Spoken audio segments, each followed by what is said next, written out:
Right, ladies and gentlemen, the bottom left-hand corner of the map, we're saying it from alternate attack. He's Delphi, our pink Zerg, his opponent. In the top right is the Western Wolves player, SortOf.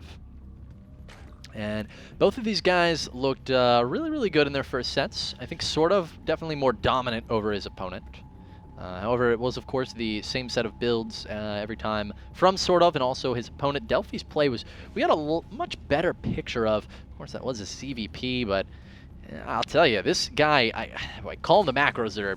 That's always been my nickname for him ever since, like, I started casting StarCraft.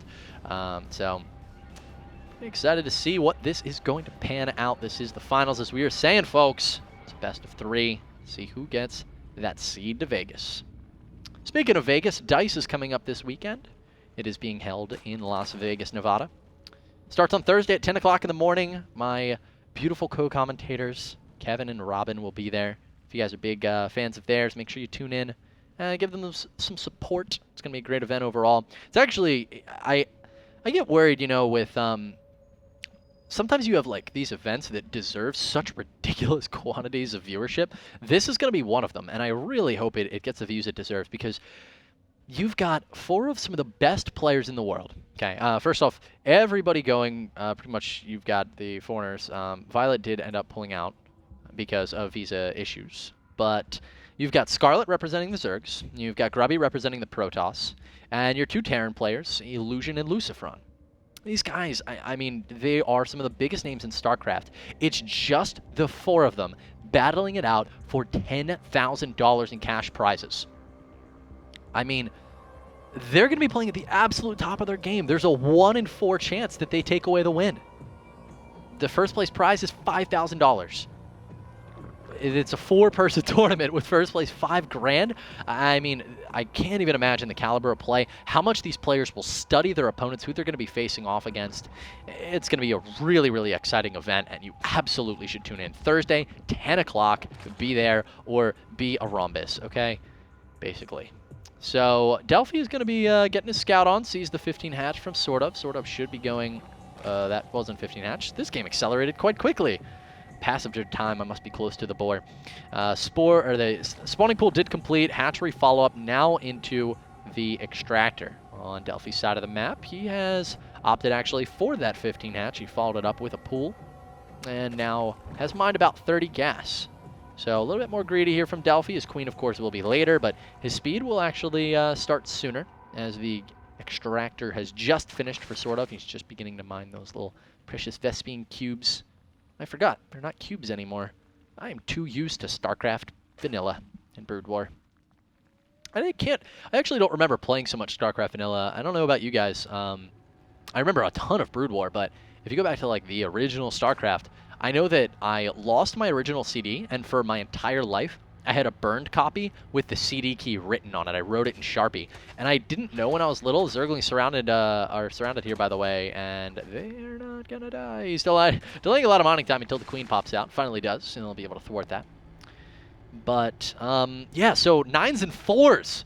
They can be confusing on Faded Sharpie. There was 4 or 9 and 7s and 1s. Like if you're not really good with them, when you let things fade over time. So now, my 4s, I always take the line out the back of my 4, and all my 7s, I always make the 7, and I put a line through the 7, right in the middle of it. I learned that lesson as a youngin', because I couldn't read my StarCraft CD keys. Made it really hard, as I kept upgrading my computers, and StarCraft was this game that I played no matter what, anytime I got a new computer, and so I'd like want to reinstall it, and I wouldn't be able to read the vanilla CD key. And for some reason I had the Brood War one, but I just lost my vanilla case, so I didn't have the CD key. Zergling will not get into the main to get the scouting information necessary. SortOf is going to be relatively in the dark, but he did manage to get a glimpse of this Baneling nest, so he'll have that information. SortOf has also built his Baneling nest on the low ground. The Zerglings have not made an attempt to get inside, however. He's kind of just assuming the Baneling nest timing to be pretty standard. Quick layers out of both of our players, so that means no likely aggression, and we should see a lot of gases go down. Who do the gases go down for first? That's the player who's more likely to go for Mutalisk play, and that's Delphi. Delphi has gotten 4 very quick gases here, whereas SortOf has kind of just been chilling on 2. He has not invested anymore. I'm a little bit surprised we didn't see the second gas taken on the low ground. If you take it here, makes it, if your opponent has an Overlord up here on the high ground, or they even poke around, they'll check, and you know what he did? This, wow, what a perfect example. Thank you, Delphi, for pointing out exactly what I was just saying. So, he actually got all the way into the main, though, so never mind. But if you only get the Zergling into here and you manage to see, oh, excuse me, I actually never have that bound, so I'm kind of upset that that's bound. If you get in here and you see that this gas is not taken,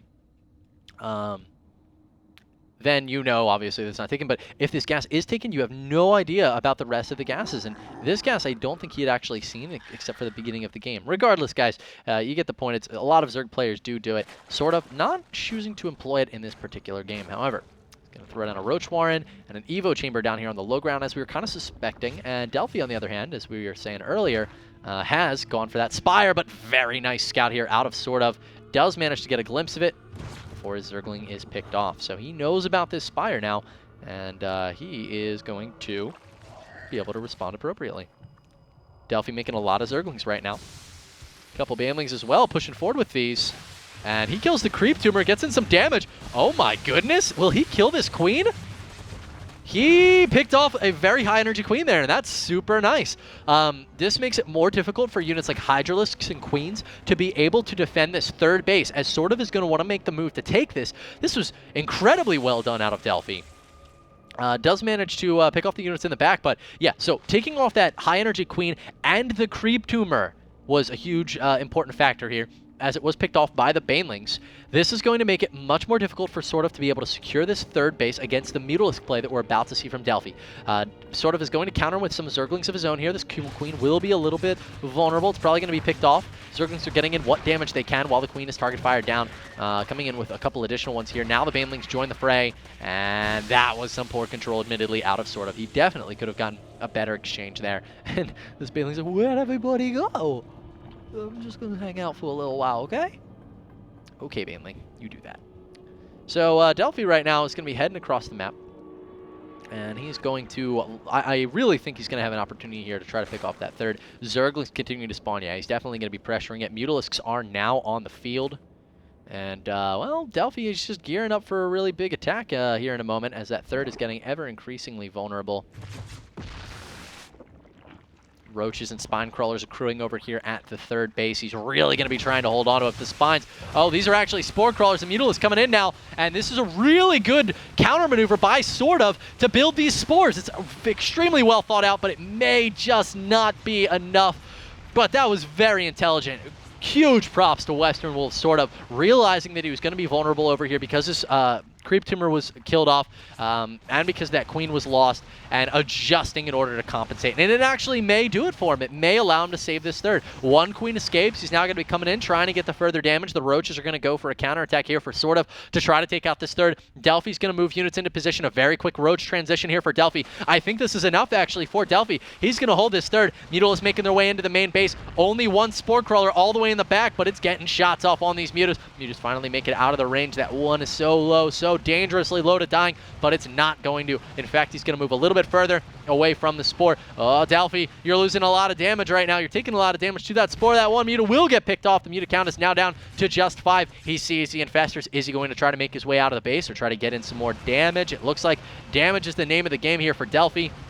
He's already transitioning into Roaches, maybe Infestors in the following minute or two. And Fungals will trap and kill the remaining 3 Mutalisks. But Delphi is going to use this as an opportunity to push. I think this is a fantastic choice, as he saw that SortOf made a quick move for the Infestors. He baited a lot of the Fungals out from the Infestors with those 3 Mutalisks. So Delphi's going to go for an attack here. There is an Infestor over here. Gets a huge fungal growth against the Roaches at Delphi. That's a massive amount of damage. Basically, Delphi needs to snipe this third and get out if he's going to stay here at all. Otherwise, pull back. And it looks like he's going to pull back with the lower half of the forces. He needs to... Oh, this is so tenuous. Is he going to be able to get the hatchery? And it looks like he is. Now he kind of needs to fall back. I don't know about engaging with all these Infestors still alive, especially in bald form. But the Roach count for Delphi is admittedly extremely high right now. If he pulls these back, he's going to have a lot of Roaches on his opponent. He will have a third base. He's pushing for the kill. This is pretty risky, but he may be able to secure it. Hugging all the units. Infested Terrans going down behind them. but very few units remaining here for SortOf, and Delphi may have done it with 130 supply to just 83. A lot of the roaches are admittedly very wounded. We'll see if SortOf can clean them up. He has yet to pull his drones, but that may have been a mistake as his roach count is extremely low. Still a lot of roaches here left for Delphi. SortOf with only 3 roaches. He doesn't have any units that can actually fight against the reinforcements here of Delphi, and I think that may be it. With only 14 lings on the way, Delphi looking like he's going to secure game number 1. There it is, GG. Incredibly well played game there out of both players, actually. You know, sometimes you say that just to say it, but here I want to say it because SortOf, he realized that, you know, he took those damage to, first he scouted the Spire, he saw it coming. Then he lost the elements that allowed him to adequately defend against the Spire at his third base. So he said, all right, I gotta do some things here. So he built 2 Spore Crawlers at the third. That made it a lot closer of a fight there. But then the Mutas were able to get into the main. They got a lot of damage there. And it wasn't a very high Muta count, and Delphi did a great roach transition out of that. But a huge prop to SortOf as well for being able to prep the defenses at that third and able to secure it, not just kind of throw away the third and then be incredibly far behind. He made it much more of a contest. Delphi playing perfect in that roach transition. Took that set. He's now up 1-0. We're going to cut to a quick commercial break, guys. We'll be back. I'm Kibbles. This is the IGN Pro League satellite qualifiers for the European tournament to go to IPL6. We'll see who it's going to be after this break.